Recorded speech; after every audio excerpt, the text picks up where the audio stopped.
Assalamualaikum sahabat hikmah peradaban. Setelah ada kesulitan pasti ada kemudahan.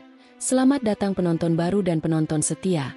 Hari ini saya akan menceritakan kisah tentang seorang kakek-kakek di Tuban berumur 65 tahun tiba-tiba punya kekuatan super.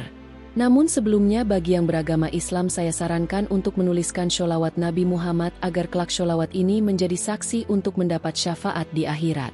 Like dan subscribe ke channel ini sangat membantu menyebarkan dakwah Islam dan menjadi amal jariah. Mbah Karto, seorang kakek berusia 65 tahun, bangun lebih awal seperti biasa. Tubuhnya mungkin sudah renta, tapi semangatnya tetap menyala. Ia duduk sejenak di dipan bambu di teras rumah, menghirup udara pagi yang masih segar. Angin semilir membawa aroma tanah basah. Tanda hujan semalam mengguyur desa kecilnya di Tuban. Seperti hari-hari sebelumnya, Mbah Karto bangkit dengan perlahan, mengambil kain sarung yang tersampir di kursi, lalu menuju dapur kecilnya. Ia menyalakan tungku kayu dan mulai menyiapkan jamu. Bau kunyit dan jahe bercampur dengan aroma gula merah yang mulai larut dalam air mendidih. Tangannya yang penuh keriput masih cekatan menumbuk rempah-rempah di cobek batu besar. Setelah jamunya siap, ia menuangkannya ke dalam botol-botol kaca dan memasukkannya ke dalam bakul gendong. Jamu buatannya dikenal manjur. Bahkan banyak warga desa yang sudah menjadi pelanggan setia. Dengan senyum ramah, ia melangkah keluar rumah, bersiap berkeliling menjajakan dagangannya. Jalanan desa masih lengang. Beberapa ibu-ibu terlihat menyapu halaman, sementara bapak-bapak bersiap pergi ke sawah. Anak-anak kecil berlarian di sekitar rumah mereka, menikmati pagi yang cerah. Namun, pagi yang tenang itu berubah drastis dalam sekejap. Tiba-tiba, terdengar suara teriakan seorang anak kecil. Mbah Karto menoleh dengan cepat dan melihat seorang bocah laki-laki berlari di tengah jalan dengan wajah ketakutan. Dari arah berlawanan, sebuah motor melaju dengan kecepatan tinggi. Pengendaranya tampak panik, kehilangan kendali. Motor itu meluncur lurus ke arah bocah itu. Warga yang melihat kejadian itu berteriak, "Allahu Akbar! Ciloko, bocah iku!" Namun semuanya terjadi terlalu cepat. Tanpa sadar, tubuh Mbah Karto bergerak sendiri. Dalam hitungan detik, ia sudah berada di depan bocah itu. Dengan sekali tarikan kuat, ia meraih si bocah dan menariknya ke pinggir jalan. Brak! Motor itu melesat hanya dalam sepersekian detik setelahnya, hampir mengenai kaki mereka. Pengendaranya berhasil menghentikan motornya dan menoleh dengan wajah pucat. Namun, perhatian warga bukan tertuju pada motor itu. Semua orang kini memandang Mbah Karto dengan wajah tercengang. "Mbah Karto barusan lompatan opo kui?" seru Bu Sarti yang tadi menyapu halaman. Pak Min, pemilik warung kopi, ikut mendekat dengan wajah bingung. "Lah, kok iya so gerak sekenceng itu, Mbah Karto? Sampean mangan opo?" Mbah Karto terdiam. Napasnya sedikit memburu. Ia menatap kakinya, lalu menoleh ke bocah kecil yang masih ketakutan di pelukannya. Baru saja, tubuhnya yang renta ini bergerak seperti seorang pemuda. Bahkan, ia melompat sejauh beberapa meter. Apa yang sebenarnya terjadi padanya? Ia tidak tahu bahwa ini baru permulaan dari sesuatu yang jauh lebih besar. Mbah Karto masih berdiri di tempatnya. Jantungnya berdetak lebih cepat dari biasanya.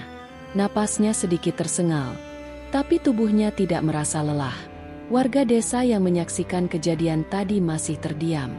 Beberapa dari mereka saling berpandangan, mencoba memahami apa yang baru saja mereka lihat. Mbah Karto menatap tangannya sendiri. Ia merasa ada sesuatu yang berbeda. Tubuhnya tidak terasa lemas seperti biasanya. Bahkan, justru terasa penuh energi. "Bocah iki ora kenapa-napa, tuh?" Suara Bu Sarti memecah keheningan. Mbah Karto menunduk, melihat bocah kecil yang masih gemetar di pelukannya. Ia mengusap kepala si bocah pelan. "Ora opo-opo, le, wes aman." Bocah itu mengangguk sambil menghapus air matanya. Namun, perhatian warga masih tertuju pada Mbah Karto. "Lah, Mbah kok iya so lompatan adoh koyok ngono?" tanya Pak Min, masih terheran-heran. Mbah Karto tidak bisa menjawab. Ia sendiri tidak mengerti apa yang baru saja terjadi. Tanpa banyak bicara, Ia bangkit berdiri. Tubuhnya yang biasanya terasa berat kini terasa ringan. Bahkan, rasa pegal yang selalu menyertainya setiap pagi menghilang sepenuhnya. Ia mengangkat bakul jamunya. Biasanya, ia butuh usaha untuk menggendongnya. Tapi sekarang, terasa begitu ringan, seolah-olah hanya berisi kapas. Aneh, gumamnya pelan. Namun, ia tidak ingin berlama-lama di sana. Tanpa menjawab pertanyaan warga, ia mulai melangkah pergi, tetap menjajakan jamunya seperti biasa. Namun, ada sesuatu yang berbeda hari ini. Langkahnya lebih cepat, tubuhnya lebih bertenaga. Bahkan, ketika ia melangkah melewati jalanan berbatu, ia tidak merasakan sakit sedikit pun di kakinya. Sepanjang perjalanan, pikirannya dipenuhi berbagai pertanyaan. Apa yang sebenarnya terjadi padanya? Mengapa tubuhnya tiba-tiba terasa seperti kembali muda? Ia memutuskan untuk menguji sesuatu. Setelah memastikan tidak ada orang yang melihat, Mbah Karto menekan lututnya sedikit, lalu melompat. Walah! Ia nyaris terjatuh saat menyadari betapa tingginya lompatan itu. Kakinya mendarat sekitar 2 meter dari tempat ia berdiri sebelumnya. Ia terkejut. Seumur hidupnya, ia tidak pernah bisa melompat sejauh itu. Bahkan ketika masih muda. Apa aku lagi ngimpi? Gumamnya sendiri. Namun, tidak ada waktu untuk merenung lebih lama. Dari kejauhan, ia melihat pelanggan setianya sudah menunggu di depan rumah masing-masing. Mbah Karto menghela napas, berusaha mengabaikan keganjilan yang terjadi. Untuk saat ini, yang penting ia tetap bekerja seperti biasa. Namun, tanpa ia sadari, kejadian tadi telah menjadi bahan perbincangan di seluruh desa. Dan itu baru permulaan. Pagi itu, desa Tuban gempar. Berita tentang bagaimana Mbah Karto menyelamatkan bocah kecil dengan lompatan luar biasa menyebar dengan cepat. Dari warung kopi hingga sawah, dari ibu-ibu yang sedang menjemur pakaian hingga bapak-bapak yang beristirahat di bawah pohon, semua orang membicarakan Mbah Karto. Aku endelok dewe. Mbah Karto kui kaya wong enom. Gerakannya cepet banget, ujar Pak Min dengan semangat, menceritakan kejadian pagi tadi kepada pelanggan warungnya. Yo pancen, Pak Min. Mbah Karto kibar lompatan adoh, terus bocah cilik iku langsung keselamatno. Sahut Bu Sarti sambil mengipas-ngipas dirinya dengan kain. Beberapa orang tidak percaya. Mungkin Mbah Karto kui sakjane dukun, bisik salah satu warga. Atau mungkin dia dapat berkah saka Allah, timpal yang lain. Sementara itu, Mbah Karto tidak tahu bahwa dirinya sudah menjadi perbincangan banyak orang. Ia tetap berkeliling menjajakan jamunya seperti biasa. Namun, kali ini ada sesuatu yang berbeda. Di setiap rumah yang ia singgahi, orang-orang menatapnya dengan penuh rasa penasaran. Ada apa? Tuh, kok podo endelok aku koyok ngono? Tanya Mbah Karto kepada seorang ibu yang biasanya hanya membeli jamu tanpa banyak bicara. Ibu itu tersenyum kiku. Mbah, teman-teman ngomong sampean saiki duwe kekuatan super. Bener Tea? Mbah Karto menghela napas panjang. Aku yo bingung, Bu. Aku yo orang ngerti kenapa aku so koyok ngono. Jawabnya jujur. Setelah selesai berjualan, Mbah Karto pulang ke rumahnya. Ia duduk di teras, menatap langit sore yang mulai kemerahan. Pikirannya masih dipenuhi pertanyaan. Apakah ini sebuah anugerah atau cobaan? Tiba-tiba, terdengar suara langkah kaki mendekat. Seorang pemuda desa, bernama Jono, datang dengan wajah penuh semangat. Mbah Karto, serunya. Ada apa, John? Tanya Mbah Karto sambil menyesap segelas teh hangat. Saya ingin sampean bantu saya angkat karung beras di gudang. Berat banget, Mbah, pundakku wes ra kuat. Keluh Jono sambil mengusap keringat di dahinya. Mbah Karto tertawa kecil. Walah, Le, aku iki wes tuo. Mosok tak suruh ngangkat beras. Tapi, Mbah, sampean saiki duwe kekuatan super. Coba wae, sapa ngerti pancen bener, desak Jono. Mbah Karto terdiam. Dalam hatinya, ia juga penasaran seberapa jauh kekuatan barunya bisa digunakan. Ayo endelok, katanya akhirnya. Mereka berjalan ke gudang beras milik Pak Leman. Di sana, Ada beberapa karung beras yang masing-masing beratnya sekitar 50 kilogram. Jono mengusap dagunya. Biasane aku butuh loro wong kanggo ngangkat siji karung. Embah, coba angkat siji dewe. Embah Karto menghela napas. Ia berjongkok, meraih karung itu dengan kedua tangannya. Lalu, dengan mudahnya, ia mengangkat karung beras itu seperti mengangkat bantal. Jono melongo, matanya membelalak, tidak percaya dengan apa yang dilihatnya. Embah, sampean iki opo manusia opo dewa? Embah Karto sendiri terkejut. Ia tidak merasa berat sama sekali. Bahkan, ketika ia mencoba mengangkat dua karung sekaligus, tetap terasa ringan. Ia menurunkan karung itu dengan hati-hati, lalu menatap kedua tangannya. Sekarang ia benar-benar yakin. Ada sesuatu yang sangat aneh sedang terjadi padanya. Dan ini belum selesai. Embah Karto masih belum percaya dengan apa yang baru saja ia lakukan. Karung beras seberat 50 kg yang biasanya butuh 2 orang untuk mengangkatnya, kini terasa ringan seperti kapas di tangannya. Jono masih berdiri terpaku. Mulutnya terbuka lebar. Embah, iki seriusan, Embah? Embah Karto menghela napas panjang. Ia menepuk-nepuk tangannya, membersihkan sisa debu dari karung tadi. Aku deyo bingung. John, kekuatan iki teko soko endi? Jono menatap Embah Karto dengan penuh kekaguman. Embah, iki ora mungkin mung kebetulan. Mungkin sampean dikasih anugerah soko Allah. Embah Karto mengangguk pelan. Mungkin, tapi aku kudu ngerti. Opo wae sing aku bisa lakoni? Jono langsung bersemangat. Embah, ayo kita uji coba kekuatan sampean. Awalnya, Embah Karto ragu-ragu. Namun, rasa penasaran dalam dirinya semakin besar. Jika memang ia diberi kekuatan, seberapa jauh batasnya? Percobaan pertama, mengangkat benda berat. Jono membawa Embah Karto ke kebun belakang rumahnya, di mana ada sebuah batu besar yang biasanya digunakan anak-anak untuk duduk-duduk. Batu itu beratnya mungkin lebih dari 150 kg. Embah, coba angkat batu iki, tantang Jono. Embah Karto mendekat, meletakkan kedua tangannya di bawah batu itu, lalu perlahan mengangkatnya. Ajaib, batu besar itu terangkat dengan mudah, seolah hanya seukuran kelapa. Jono sampai menjatuhkan sandal saking kagetnya. Astagfirullah, Embah, sampean iki beneran ora biasa. Embah Karto meletakkan batu itu kembali dengan hati-hati. Napasnya masih teratur. Ia tidak merasa lelah sama sekali. Percobaan kedua, kecepatan lari. Jono kemudian mendapat ide lain. Embah, sampean tadi lompatan jauh.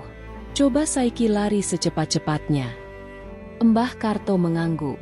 Ia berdiri di ujung kebun, menarik napas dalam-dalam. Lalu, dalam hitungan detik, ia sudah berada di ujung lainnya, sejauh lebih dari 30 meter.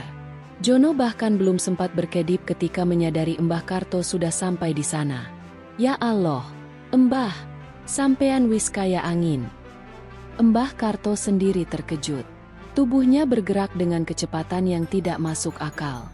Ia kembali ke tempat Jono dengan hanya 2 langkah panjang.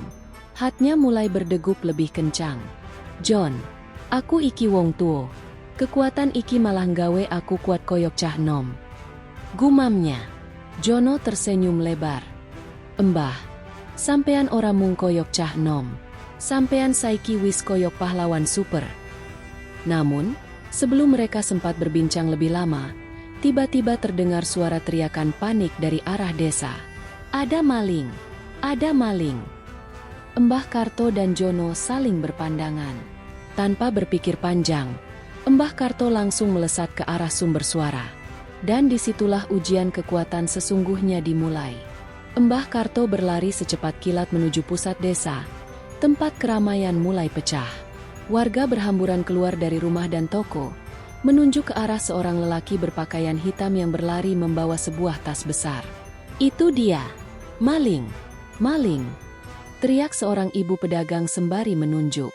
Si maling berlari zigzag melewati kerumunan, berusaha kabur dengan lincah. Beberapa pemuda desa mencoba mengejarnya, Tapi kecepatan si maling jauh di atas rata-rata.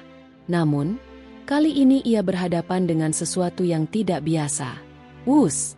Dalam sekejap, Mbah Karto sudah melesat dari kejauhan dan muncul tepat di depan maling itu. Si maling terkejut. Loh! Kau wes nyedak kene? Mbah Karto menatapnya dengan sorot mata tajam. Le, ojo nggawe rekoso wong liya. Seko tas iku, balekno. Maling itu hanya terdiam sesaat, lalu memutar badan dan mencoba lari ke arah lain. Namun, sebelum ia bisa mengambil satu langkah pun, brak, Mbah Karto sudah muncul di hadapannya lagi. Si maling semakin panik. Iki opo? Sampean jin opo wong tuo? Mbah Karto hanya tersenyum tipis. Aku mung wong desa biasa. Le. Maling itu tidak mau menyerah. Ia mengeluarkan sebilah pisau dari balik jaketnya dan mengacungkannya ke arah Mbah Karto. Jangan mendekat. Aku ora wedi, paham? Teriaknya dengan suara gemetar. Namun, sebelum ia sempat bergerak, Mbah Karto mengulurkan satu tangan dan ceklek. Dalam hitungan detik, ia menjepit pergelangan tangan si maling dengan begitu kuat. Aduh, ampun, Mbah, aduh, sakit. Teriak maling itu. Pisau di tangannya langsung terjatuh ke tanah. Dengan satu gerakan ringan, Mbah Karto meraih tas yang dicuri dan menyerahkannya kembali kepada pemiliknya. Ini daganganmu, Bu. Balekno menyang pasar. Bu pedagang yang tadi histeris kini memandang Mbah Karto dengan mata berkaca-kaca. Matur nuwun, Mbah, panjenengan iku pahlawan kita. Warga yang berkumpul bersorak gembira.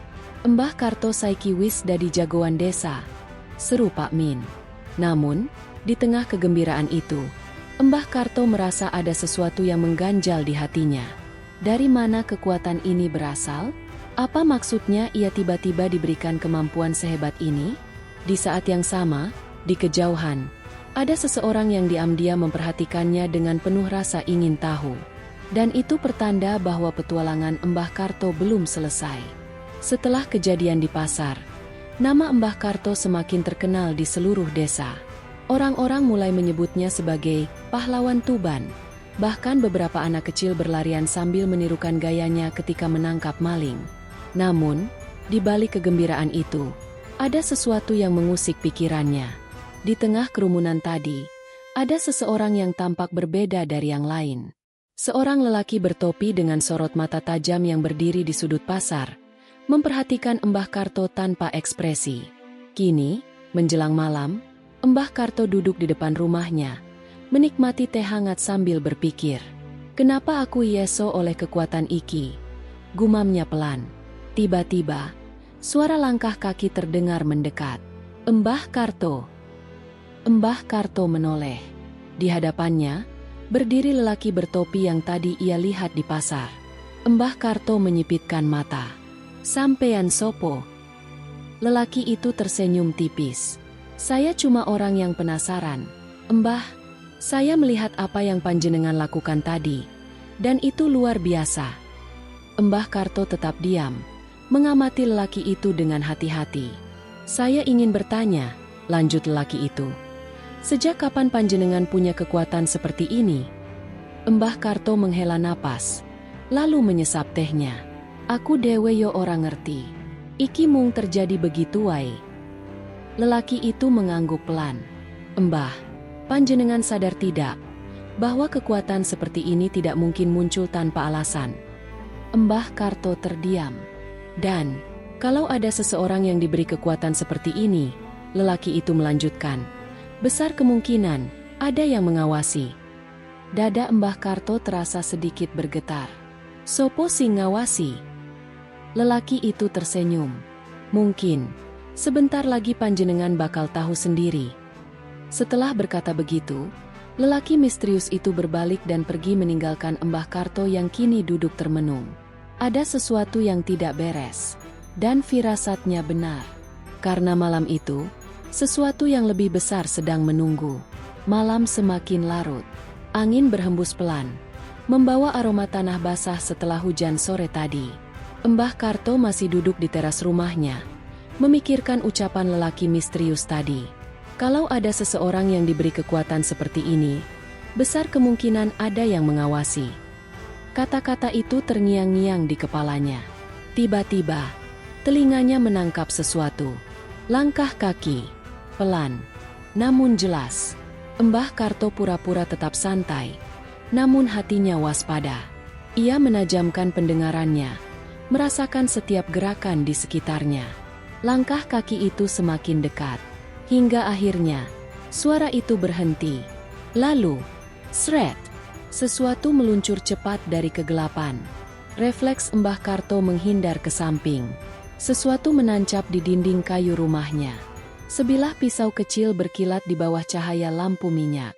Mbah Karto langsung berdiri. Matanya menyapu halaman depan. Di sana, berdiri 3 orang berpakaian hitam. Wajah mereka tertutup kain. Mereka menatap Mbah Karto dengan sorot mata tajam. "Sampean wis dadi masalah," kata salah satu dari mereka dengan suara dingin.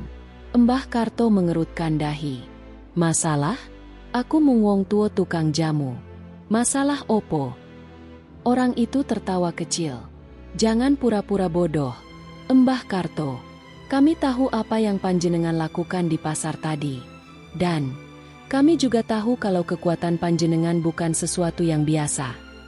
Mbah Karto tetap diam, mengamati gerak-gerik mereka. "Kami dikirim untuk menguji panjenengan. Jika benar panjenengan memiliki kekuatan luar biasa, maka panjenengan harus disingkirkan." Tanpa peringatan, salah satu dari mereka melompat ke depan dengan kecepatan tinggi, mengayunkan tinjunya ke arah Mbah Karto. Namun, blar, dalam satu gerakan cepat, Mbah Karto menghindar dan memukul balik.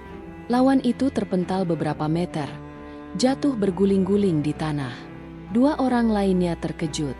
"Ternyata benar, dia bukan orang biasa," bisik salah satu dari mereka. Mbah Karto merapatkan kuda-kudanya. "Saiki gantian aku tak nyoba kekuatanmu." 2 orang itu saling berpandangan. Lalu, tanpa aba-aba, mereka menyerang bersamaan. Dan pertempuran malam itu baru saja dimulai. Mbah Karto berdiri tegak. Napasnya tetap teratur meski 2 orang berbaju hitam kini melesat ke arahnya dengan kecepatan tinggi. Mata tuanya menajam, mengamati setiap gerakan. Yang satu menyerang dari kanan, yang lain dari kiri. Wus! Pukulan pertama meluncur ke arah wajahnya. Mbah Karto miringkan kepala sedikit, menghindari serangan itu dengan mudah. Tapi belum sempat ia bereaksi lebih jauh, lawan yang lain sudah datang dengan tendangan cepat mengarah ke dadanya. Brak! Tendangan itu mengenai dada Mbah Karto dengan keras. Namun, ia tidak bergeming. Orang berbaju hitam itu malah terdorong mundur sendiri, seperti menendang batu besar. "Apa-apaan ini?" serunya kaget. Mbah Karto menatap mereka dengan tenang.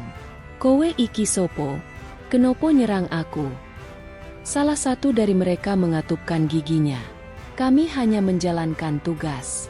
Dan tugas kami, memastikan panjenengan tidak mengganggu rencana besar kami." Mbah Karto mengernyit. "Rencana opo?" Tak ada jawaban. Sebagai gantinya, mereka melancarkan serangan lagi.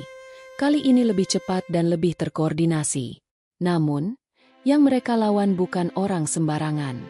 Mbah Karto hanya butuh 3 gerakan untuk menyelesaikannya. Gerakan pertama, ia menepis pukulan lawan pertama dengan telapak tangan. Gerakan kedua, ia menangkap pergelangan tangan lawan kedua dan memutarnya hingga terdengar suara kreek. Arg! Orang itu menjerit kesakitan. Tangannya terkilir. Gerakan ketiga, Mbah Karto mendorong keduanya ke belakang dengan tenaga yang cukup kuat. Blar! Mereka terpental dan jatuh terguling-guling di tanah. 1 orang masih tersungkur, sementara yang lain bangkit dengan wajah penuh ketakutan. "Kita mundur dulu!" teriaknya. Dalam sekejap, mereka menghilang ke dalam kegelapan, meninggalkan Mbah Karto yang masih berdiri tegak. Ia menghela napas pelan, menatap langit malam. Bulan purnama bersinar terang di atas sana. "Rencana besar," gumamnya. "Iki wis ora lumrah meneh." Mbah Karto tahu, ini baru permulaan. Dan malam ini, Ia sadar bahwa kekuatannya bukan sekadar keajaiban biasa. Ada sesuatu yang lebih besar sedang terjadi. Mbah Karto duduk di teras rumahnya, menatap langit yang mulai memudar menjelang subuh. Pikirannya masih dipenuhi pertanyaan tentang kejadian tadi malam. Siapa orang-orang berbaju hitam itu? Apa maksud mereka dengan rencana besar? Dan yang paling mengganggu pikirannya, kenapa mereka ingin menyingkirkannya? Tiba-tiba, suara langkah kaki terdengar dari arah jalan setapak. Mbah Karto menoleh dan melihat Jono berlari ke arahnya dengan napas terengah-engah. Mbah Karto. Jono membungkuk. Kedua tangannya bertumpu di lututnya, mencoba mengatur napas. Ada apa, John? Kok sampean ngapusi kayak dikejar macan? Tanya Mbah Karto. Jono mengangkat wajahnya. Matanya melebar penuh kekhawatiran. Mbah, ana wong-wong aneh nang pasar. Wong-wong pada ngomong nek dheweke golek sampean. Mbah Karto mengernyit. Wong-wong aneh? Modele piye? Jono menelan ludah. Mereka nganggo jas hitam, nganggo kacamata ireng. Opo mungkin, polisi? Mbah Karto menggeleng. Ora, iki pasti ada hubungane karo kejadian wingi bengi. Tanpa banyak bicara, Mbah Karto langsung berdiri dan berjalan menuju pasar. Sementara Jono masih kebingungan harus berbuat apa. Pasar yang tidak seperti biasanya. Ketika Mbah Karto sampai di pasar, suasana berbeda dari biasanya. Para pedagang terlihat berbisik-bisik. Beberapa bahkan memilih menutup lapak lebih awal. Di tengah pasar, berdiri dua orang lelaki berbadan tegap, mengenakan jas hitam dan kacamata gelap. Wajah mereka dingin, penuh wibawa, dan jelas bukan orang dari desa ini. Begitu melihat Mbah Karto, salah satu dari mereka melangkah mendekat. Mbah Karto, katanya dengan suara dalam dan berwibawa. Mbah Karto tetap berdiri tegak. Sampean sopo? Lelaki itu tersenyum tipis. Kami dari sebuah organisasi yang mengamati fenomena-fenomena aneh di negeri ini. Kami ingin berbicara dengan panjenengan tentang kekuatan yang panjenengan miliki. Pasar mendadak sunyi. Semua mata tertuju pada mereka. Mbah Karto menghela napas. Sejak tadi malam, ia sudah tahu bahwa ini tidak akan berhenti begitu saja. Dengan tenang, ia berkata, "Baik, ngomong nang di." Lelaki itu tersenyum. "Mari ikut kami. Ada banyak hal yang harus panjenengan ketahui." Tanpa ragu, Mbah Karto melangkah maju. Ia tahu, jawaban dari semua pertanyaannya ada di depan mata. Namun, yang tidak ia sadari, apa yang akan ia temukan mungkin jauh lebih besar dari yang pernah ia bayangkan. Mbah Karto berjalan di antara dua pria berbaju hitam itu, meninggalkan pasar yang kini kembali sibuk dengan aktivitasnya. Langkahnya mantap, meskipun hatinya dipenuhi tanda tanya. Mereka membawanya ke sebuah mobil hitam yang diparkir di pinggir jalan desa. Mbah Karto menaiki mobil itu tanpa banyak bicara. Mobil melaju, meninggalkan desa, melewati sawah dan perbukitan. Di dalam mobil, pria yang duduk di samping Mbah Karto membuka suara. "Mbah, panjenengan mungkin bertanya-tanya siapa kami." Mbah Karto meliriknya. "Iya, sampeyan iki sopo sejatine?" Pria itu tersenyum tipis.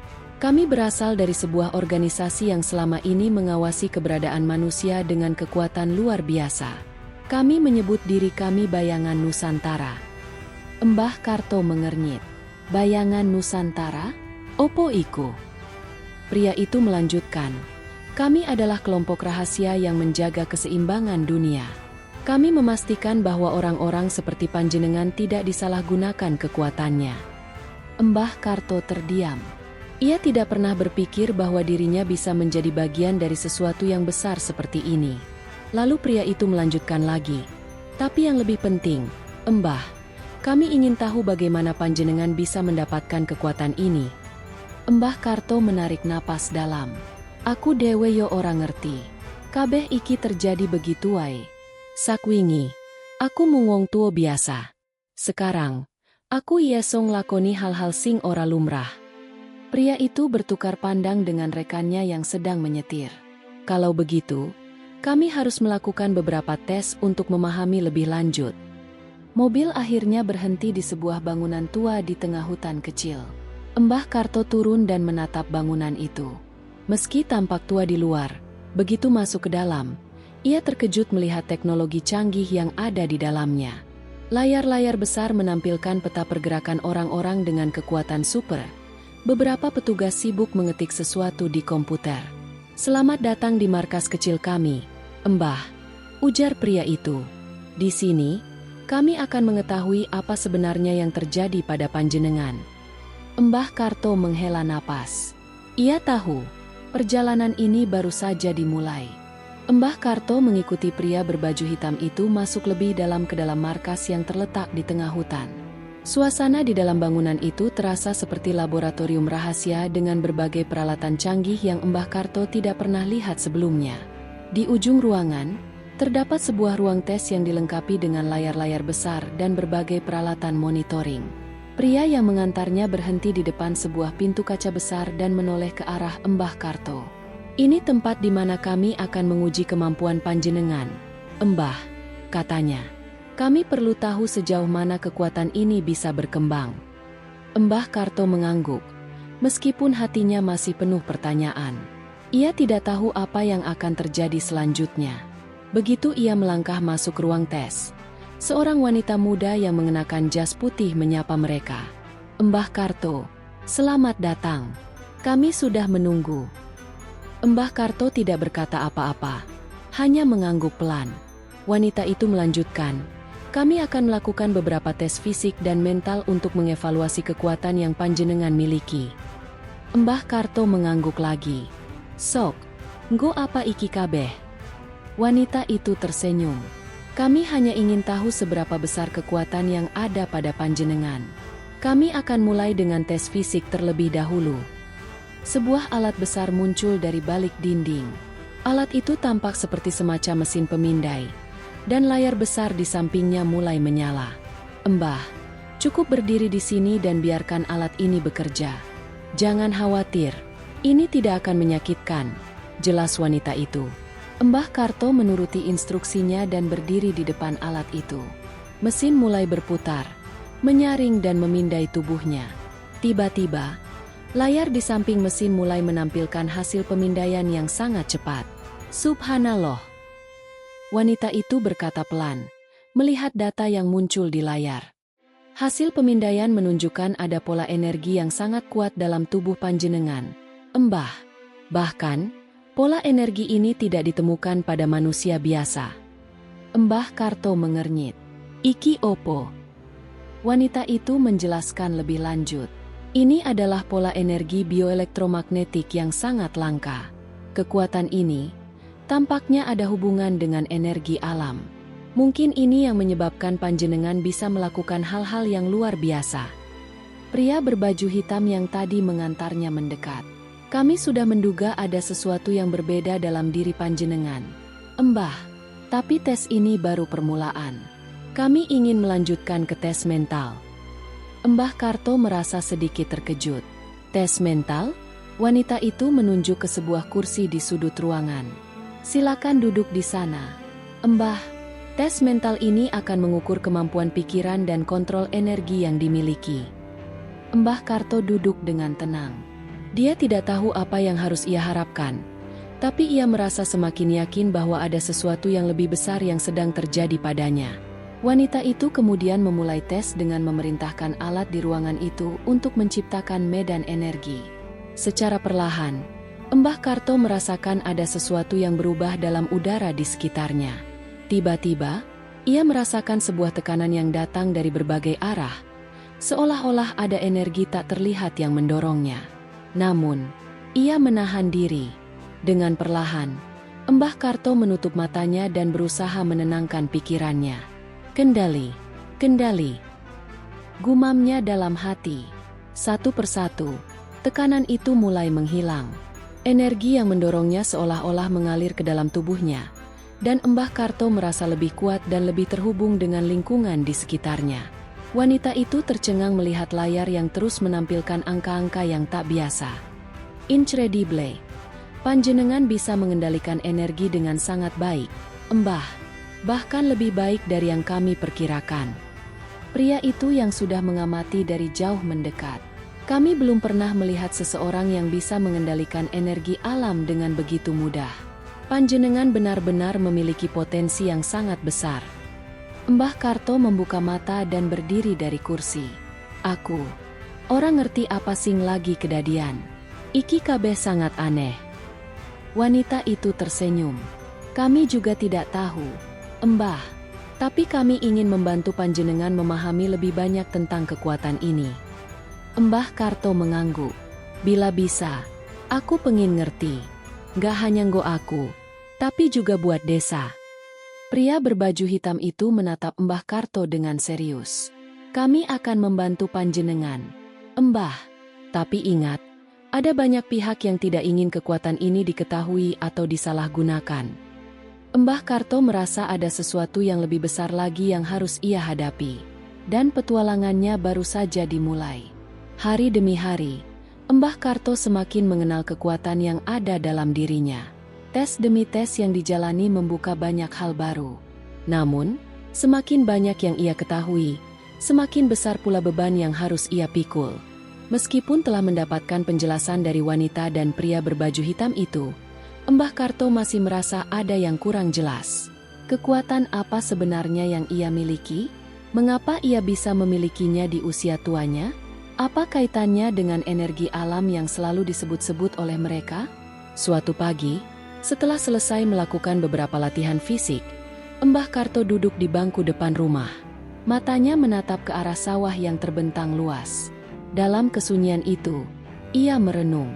Apa yang harus aku lakukan dengan semua ini? Gumamnya pelan. Tiba-tiba, suara langkah kaki terdengar dari kejauhan.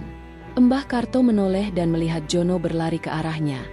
Wajahnya tampak cemas. Mbah Karto, Mbah! Teriak Jono. Mbah, ada sesuatu yang besar sedang terjadi. Mbah Karto bangkit dari bangkunya. Ada opo, John? Kok ngegirisi? Jono terengah-engah. Di desa, orang-orang mulai ngomong tentang panjenengan. Mbah, mereka bilang kalau panjenengan punya kekuatan yang luar biasa. Dan itu mulai menarik perhatian banyak orang. Bahkan, ada yang ngomong kalau ada yang mencari panjenengan. Mbah Karto menatap Jono dengan serius. Siapa singgo ngomong kaya ngono, John? Orang-orang berbaju hitam itu. Mereka sudah mulai datang ke desa. Mereka mulai ngetok-ngetok rumah orang, bertanya soal Mbah Karto. Mbah Karto merasakan ada sesuatu yang salah. Iki ora baik, John. Kita kudu cepet-cepet mikir carane nangani iki. Tiba-tiba, ponsel Mbah Karto berdering. Ia melihat layar dan terkejut saat melihat nomor yang tidak dikenal. Tanpa berpikir panjang, ia mengangkat telepon. Selamat pagi, Mbah Karto. Suara di ujung telepon terdengar familiar. Itu adalah suara pria berbaju hitam yang pertama kali menemuinya. Mbah, kami sudah menerima laporan bahwa ada pihak lain yang tertarik dengan kekuatan panjenengan. Mereka bukan bagian dari kami. Mbah Karto semakin khawatir. Siapa iku? Apa sing arep digoleki? Pria itu menjawab dengan serius. Mereka adalah kelompok yang jauh lebih berbahaya. Mbah, mereka dikenal sebagai sang penguasa.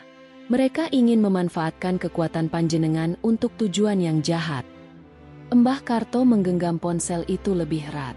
Apa sing kudu tak lakoni? Pria itu menghela napas.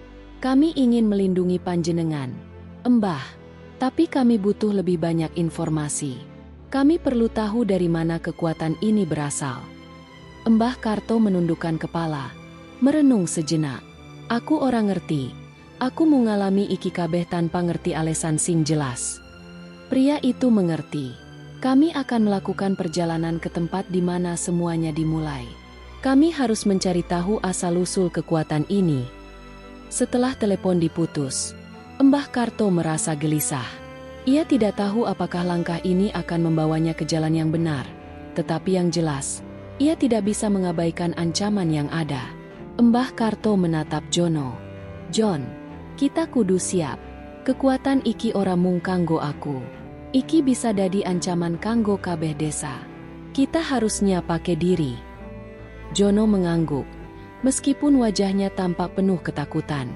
Mbah, aku percaya sama sampean. Aku bakal bantu sampean. Kita bisa lawan apa wae. Asal kita bareng-bareng. Mbah Karto tersenyum tipis. Sama-sama, John. Kita ora bakal ngerti apa sing bakal kedaden. Nanging kita kudu ngadepi kabeh iki bersama. Mbah Karto dan Jono bergegas menuju tempat yang disebut-sebut sebagai asal mula kekuatan yang ada pada Mbah Karto. Perjalanan ini terasa berat. Tidak hanya karena jarak yang jauh, tetapi juga karena tekanan yang semakin terasa. Mereka tahu, setiap langkah mereka semakin mendekat pada pembongkaran misteri yang lebih besar. Namun juga semakin dekat dengan ancaman yang semakin nyata. Mbah Karto mengenakan pakaian sederhana, sementara Jono membawa beberapa bekal untuk perjalanan mereka. Dalam perjalanan yang ditempuh dengan berjalan kaki itu, Mbah Karto mencoba untuk menenangkan pikiran. Ia merasa ada sesuatu yang lebih besar, yang mungkin selama ini tersembunyi dalam dirinya. Namun, apakah itu sesuatu yang baik atau justru berbahaya? Ia tidak tahu. Perjalanan mereka berlangsung sepanjang hari, melalui jalan setapak, menyeberangi sungai kecil, hingga akhirnya mereka sampai di sebuah gua besar di kaki sebuah gunung. Gua yang terlupakan oleh waktu ini sudah lama tidak pernah disinggahi siapapun, kecuali oleh beberapa penduduk desa yang datang untuk mencari batu atau mencari rumput. Namun, kali ini Mbah Karto dan Jono datang dengan tujuan yang berbeda.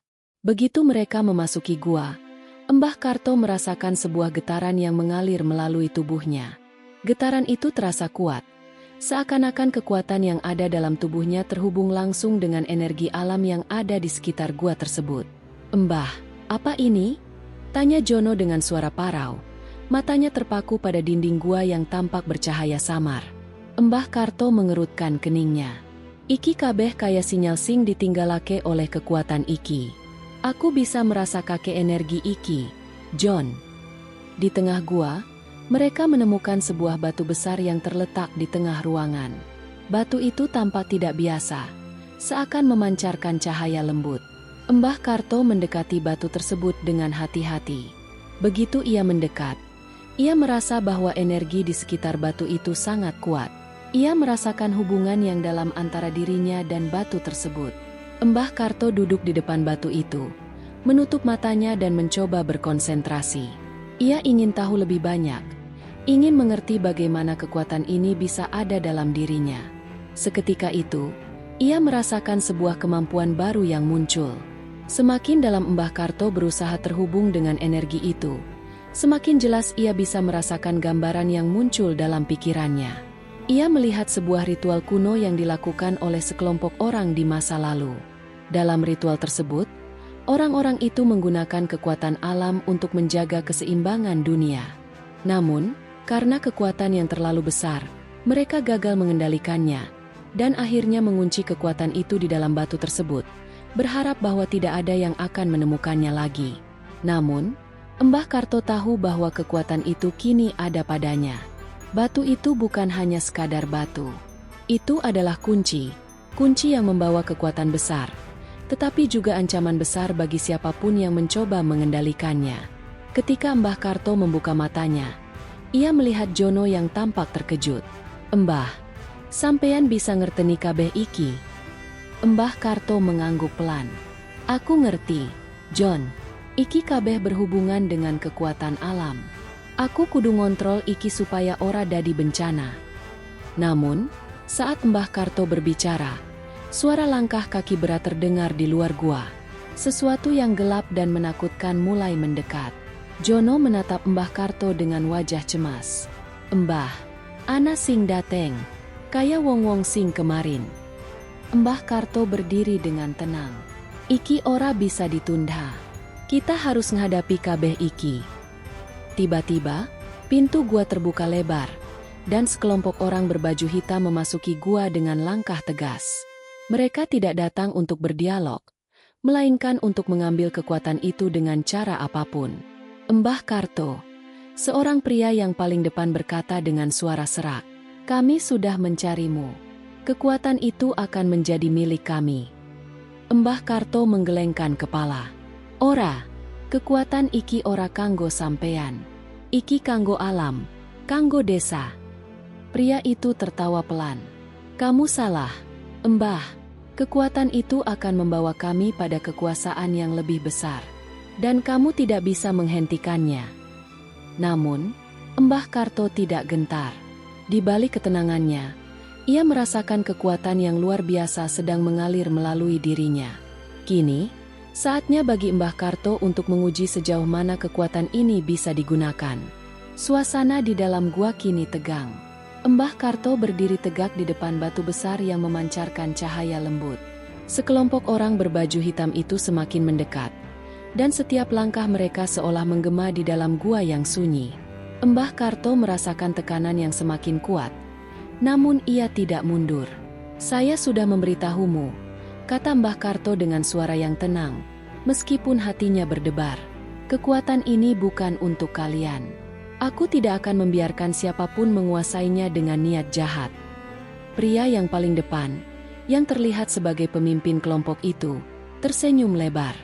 Mbah Karto, kamu tidak tahu apa yang sedang kamu hadapi.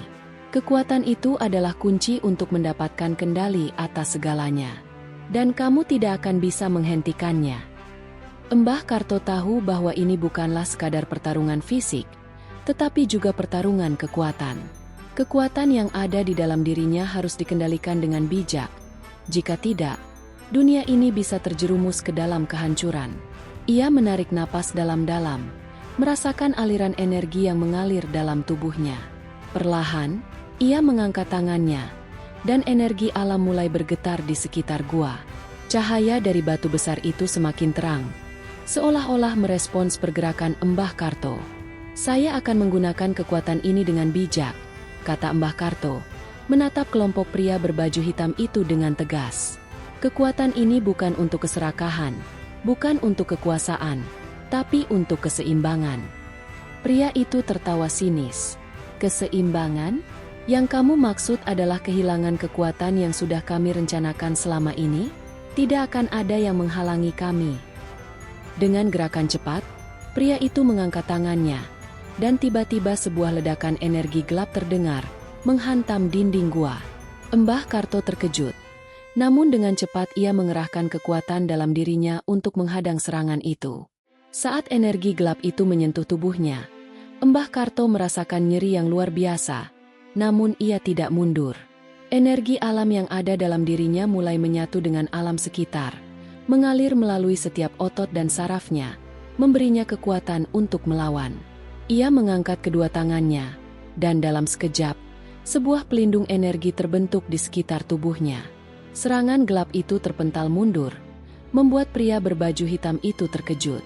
Bagaimana bisa? Pria itu berseru, matanya melebar. Mbah Karto menatapnya dengan tajam. Kekuatan ini bukan milik kalian.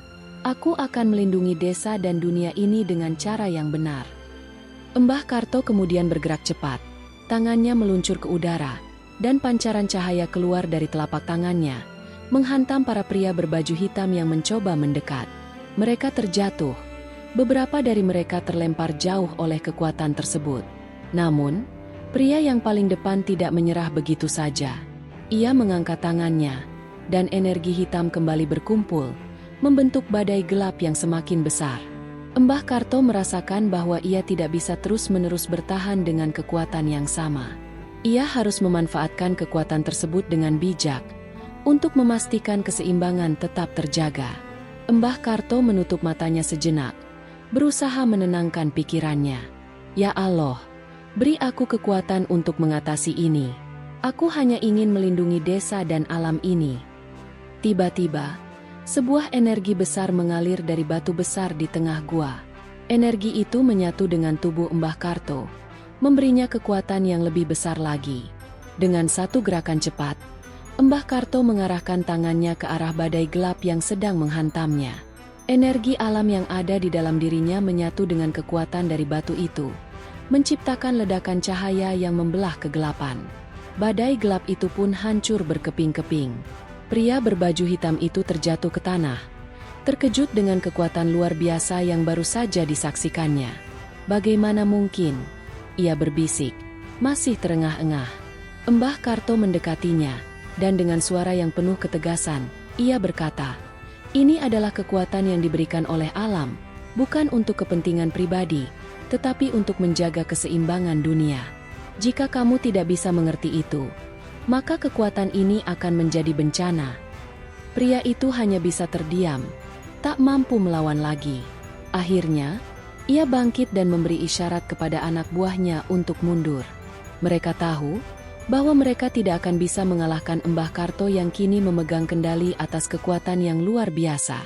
Dengan kekuatan yang ada di dalam dirinya, Mbah Karto telah membuktikan bahwa tidak ada yang lebih kuat daripada kekuatan yang digunakan untuk kebaikan. Cerita ini mengajarkan kita tentang pentingnya menggunakan kekuatan dengan bijak. Dalam hidup ini, kita diberikan berbagai macam kekuatan, baik itu fisik, mental, atau bahkan kekuatan spiritual.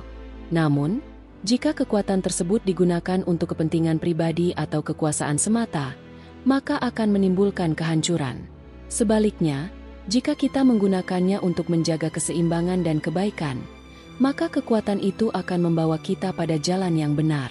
Allah berfirman dalam Al-Quran, "Sesungguhnya Allah tidak mengubah keadaan suatu kaum, kecuali mereka mengubah keadaan yang ada pada diri mereka sendiri."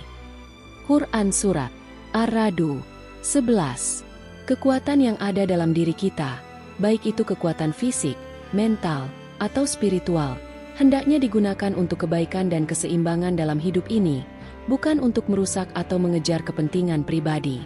Terima kasih telah membaca cerita ini. Jangan lupa untuk like, komen, dan subscribe jika kamu menikmati cerita ini. Kami akan senang mendengar pendapatmu. Dan pastikan kamu tidak ketinggalan cerita-cerita menarik lainnya. Sampai jumpa di cerita berikutnya.